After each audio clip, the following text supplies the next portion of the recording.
Yun.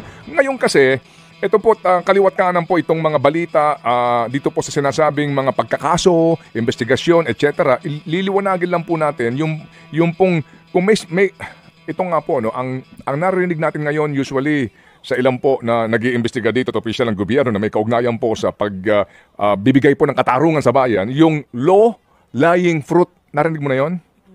Hindi pa? Ito naman. Low-lying fruit. Yung mga nasa baba. Oo. Opo. Low-hanging fruit. Kaya di ko ba narinig? Opo. I'm sorry. Low-lying. Okay. Low-lying. Okay. Low-lying areas. Low-lying areas. Oo. Sorry. Low-lying areas. Baha kasi. Baha nga kasi. Kaya yun ang naisip mo. Low-hanging fruit. Pamanhin. Ay, okay lang naman. Ikaw naman talaga. Low-lying areas. Ang madami liars. Laging binabaha. Marami tayong liars sa gobyerno. Oo. Low-lying. Low-hanging fruit. Low-hanging fruit. Diba? I'm sorry po. Okay. Low-hanging. Explain further, Mr. Chair. What do you mean by low-hanging fruit? Ito yung obvious ba?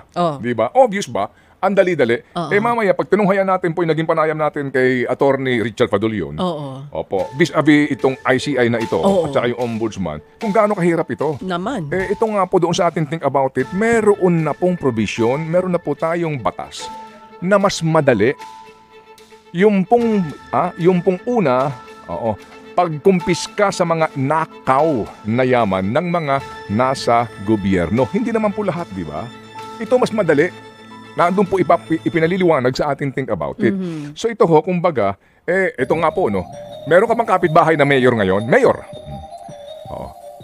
Mayor po ng isang maliit na bayan o isa pong, di ba, o gobernador na, kumbaga, ang yaman. Wala naman siyang visible na ano man po pinagkakakita. Ano kaya, mayor o governor o na contractor na mismo ng mga government projects. O maging taga BIR o taga customs o taga COA. Di po ba? So mga kapatid, i-connect natin yan sa SALN at ito pong provision ng batas na nagsasabi kapag kitang-kita mo na naman na yung isang government employee o official ay namumuhay ng sobra-sobra, labis-labis sa kanyang kakayahan, nakita, abay obviously, prima facie evidence na yan po, nakaw na yaman. Oo nga naman, tama si Ted Filon.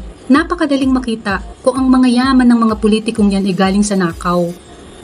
Hindi na kailangang mag-excuse pa. Ginagawa nyo lang tanga ang sarili nyo, hindi ang mga Pilipino dahil alam namin. Nakikita namin, kitang-kita.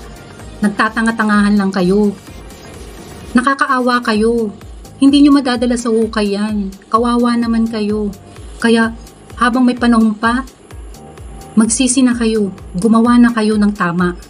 Dahil pag naningil ang Diyos sa inyo, ewan ko na lang. Provision po sa ating pong batas. Actually po ito sinasabi ng ilan ng mga abogado. Opo, yung pong kung tawagin nga po ay batas tungkol po sa forfeiture ng ill-gotten wealth. Kasong sibil, mas mabilis, mas madali. So kung talagang gusto ho ninyo ng pagbabago at may makulong, may mga mabawi ang kaagad ng mga nakaw, ito po yung sinasabi na gawin na po natin daw, ipatupad na po natin na batas. Kasi nga, mas madali. Ito po, hindi sa mga contractors sa mga opisyal ng gobyerno. Ang sakop po nito ay mga naglilingkod sa gobyerno. So ito ho kasi madali na matukoy kung gugustuhin. Okay, ngayon. Kung gugustuhin. Ngayon, kung pag-uusapan natin ay kasong kriminal, ito na po yun. Ayan na. Yung ombudsman at saka ng DOJ. Bilang mga preliminary stage. Yung ICI po, mawalang galang lang. Again, diretso na po natin. Yung perang ginagastos dyan, kung kumuha ka na lang ng dagdag na tauhan para sa DOJ at sa ombudsman, baka mas mabilis pa. Kasi sila po ngayon, hindi naman sila ang lilitis. Hindi rin sila eventually po ang magsasabi na ito'y dapat nakasuhan o hindi. Hindi sila magpapakulong. Hindi din sila ang magsasabi na matibay ang ebidensya. Hindi. Tapos hindi pa natin mapanood ang hearing. Hindi po. Maaaring sabihin nila, ito, may ebidensya na. But at the end of the day, still the ombudsman or the prosecutor will establish kung matibay yung ebidensya. Ba't pa dumaan sa inyo?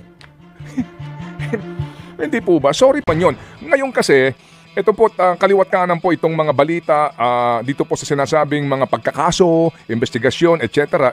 Liliwanagin lang po natin yung pong, kung may ito nga po, ang narinig natin ngayon usually sa ilan po na nag-iimbestiga dito at opisyal ng gobyerno na may kaugnayan po sa pagbibigay po ng katarungan sa bayan, yung low-lying fruit. Narinig mo na yon? Hindi pa? Ito naman. Low-lying fruit. Yung mga Oo. nasa baba. Oo. Opo, low-hanging fruit. O, kaya di ko ba narinig? Opo, I'm sorry. Low-lying. okay. Low-lying. Okay. Low-lying areas. Hindi, low-lying areas. Oo. Sorry. Low-lying areas. Baha kasi. Baha nga kasi. Kaya yun ang Pamanhin. naisip mo. Low-hanging fruit. Pamanhin. Ay, okay lang naman. Ito naman Oo. talaga. Low-lying areas. Ang madami at liars. Laging binabaha. Marami tayong liars sa gobyerno. Oo. Low-lying. Low-hanging fruit. Low-hanging fruit. Oo. Diba? I'm sorry po. Okay. Oo. Low-hanging. Explain further, Mr. Chair. What do you mean Low-hanging by fruit. low-hanging So, fruit? Ito yung obvious ba? Oo. Di ba? Obvious ba? Ang dali-dali. Mamaya, pag tinunghayan natin po, yung naging panayam natin kay Attorney Richard Fadulion. Oo. Opo. Vis-a-vis itong ICI na ito, Oo. at saka yung ombudsman, kung gaano kahirap ito. Naman. Ito nga po doon sa ating think about it, meron na pong provision, meron na po tayong batas na mas madali. Yung pong una, pagkumpiska sa mga nakaw na yaman ng mga nasa gobyerno. Hindi naman po lahat, di ba? Ito mas madali. Nandun po ipinaliliwanag sa ating think about it. So ito ho, kumbaga, ito nga po, no? Meron ka bang kapitbahay na mayor ngayon? Mayor. Mayor po ng isang maliit na bayan o isa pong, di ba, o gobernador na, kumbaga, ang yaman. Wala naman siyang visible na ano man po pinagkakakita. Ano kaya, mayor o governor o contractor na mismo ng mga government projects. O maging taga BIR o taga customs o taga COA. Di po ba? So mga kapatid, i-connect natin yan sa SALN at ito pong provision ng batas na nagsasabi kapag kitang-kita mo na naman na yung isang government employee o official ay namumuhay ng sobra-sobra, labis-labis sa kanyang kakayahan, nakita, abay obviously, prima facie evidence na yan po, nakaw na yaman. O di ba? Tama siya eh. Yung ICI na yan, isang cosmetic lang yan at isang pagpapanggap. Wala naman yan eh. Isang political scheme na naman yan na para mabudol tayo. Pero wala yan. Umpisa pa lang, marami nang hindi naniniwala dyan eh. Asa pa tayo dyan? Kailangan na talaga nating mag-voice out. Hindi na natin dapat patagalin to at hindi na natin dapat palagpasin to. Diba? Yun lang guys. Thank you for watching. Sana naman kayo mag-subscribe and please like naman and share. Thank you.